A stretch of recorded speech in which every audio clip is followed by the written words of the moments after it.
बात कर लेते हैं छत्तीसगढ़ के राजनांदगांव की, जहां अटल बिहारी वाजपेयी शासकीय चिकित्सा महाविद्यालय संबंध चिकित्सालय में विगत दिनों 20 डॉक्टरों के सामूहिक इस्तीफे की खबर के बाद मचे बवाल व मरीजों को हो रही परेशानी को लेकर शहर कांग्रेस अध्यक्ष कुलबीर सिंह छाबड़ा द्वारा विगत दिनों पत्रकार वार्ता लेकर पूर्व मुख्यमंत्री व विधानसभा अध्यक्ष व विधायक डॉक्टर रमन सिंह के खिलाफ मोर्चा खोलकर व्यवस्था सुधारने की बात कही थी, जिसको लेकर शहर कांग्रेस अध्यक्ष ने शुक्रवार 8 नवंबर को जिला अस्पताल अधीक्षक अतुल मनोहर राव देशंकर को ज्ञापन सौंपकर जल्द निराकरण करने व कार्रवाई की जानकारी उपलब्ध कराने की मांग की है।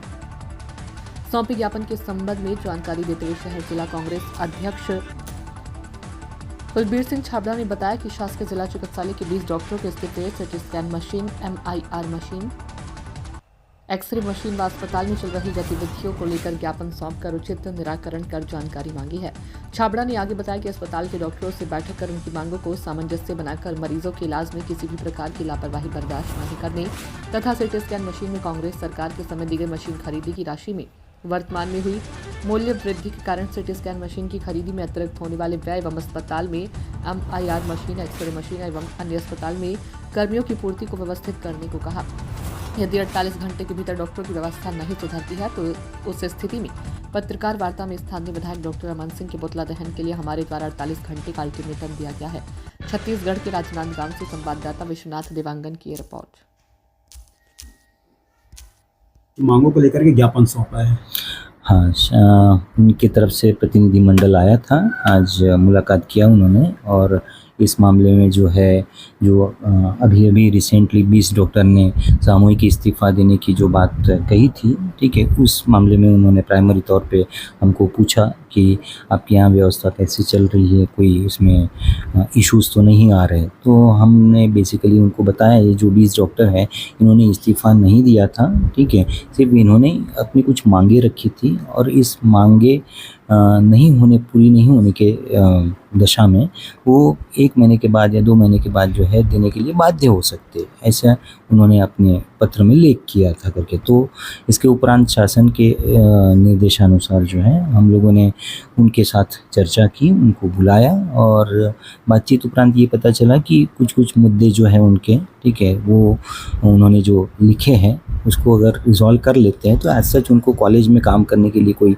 इशू नहीं है, ठीक है, और वो सभी लोग काम करना कंटिन्यू कर रहे हैं। उसमें से कुछ डॉक्टर ने तो अपना नाम भी उसमें विड्रॉ करने के लिए जो है बात कही है, ठीक है। तो इसकी पूरी जानकारी यानी मैं तो समर्थ नहीं हूँ, उनका इस्तीफ़ा भी देते हैं तो वो एक्सेप्ट, यानी मेरी पोजीशन नहीं है, मुझे तो ऊपर भेजना पड़ेगा शासन को, ठीक है, और वो प्रोसेस से जो भी होगा। लेकिन जहाँ तक आज की बात है ऐसी कोई सिचुएशन नहीं है। अस्पताल में पहले जैसे डॉक्टर्स काम कर रहे थे अभी भी काम कर रहे हैं और जो हालात को सुधारने की हम ज़रूर कोशिश करेंगे, इससे बेहतर बनाने की। कई डॉक्टरों पर आरोप है कि प्राइवेट प्रैक्टिस कर रहे हैं।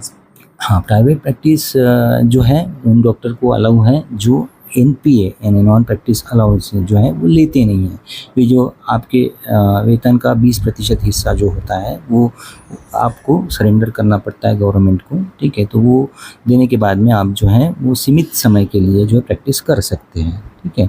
तो इस हिसाब से जिन्होंने अपने जो है NPA को सरेंडर किया है उनको प्राइवेट प्रैक्टिस के लिए कोई मना ही नहीं है, ठीक है, उसमें कोई इशू नहीं है। रिफ़र करने की काफ़ी शिकायत है मेडिकल कॉलेज से। इस संबंध में कोई भी मेरे पास शिकायत आती है तो मैं नियमानुसार उसमें ज़रूर कार्रवाई भी करूँगा और देखूँगा भी उसमें। सुनना मैं डॉक्टर देशकर।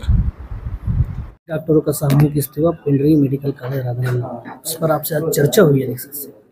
आज अधीक्षक महोदय मेडिकल कॉलेज राजनांदगांव से हम इस बात के लिए लिखित पत्र दिए हैं जिसका हमने 2 दिन पूर्व पत्रकार वार्ता में छत्तीसगढ़ के इतिहास में पहला घटनाक्रम जो कि 20 डॉक्टरों द्वारा सामूहिक इस्तीफे मेडिकल कॉलेज के हुए हैं उस बाबत गए थे। हमने सरकार को, प्रशासन को, साथ में यहाँ के विधायक को अल्टीमेटम दिया है कि 48 घंटे के भीतर डॉक्टरों की व्यवस्थाएं यदि नहीं होती सही तो हम यहाँ के विधायक और वर्तमान के विधानसभा अध्यक्ष और 15 साल के पूर्व मुख्यमंत्री डॉक्टर रमन सिंह जी का वार्डों में पुतला दहन करेंगे और हर वार्ड में पुतला दहन होगा।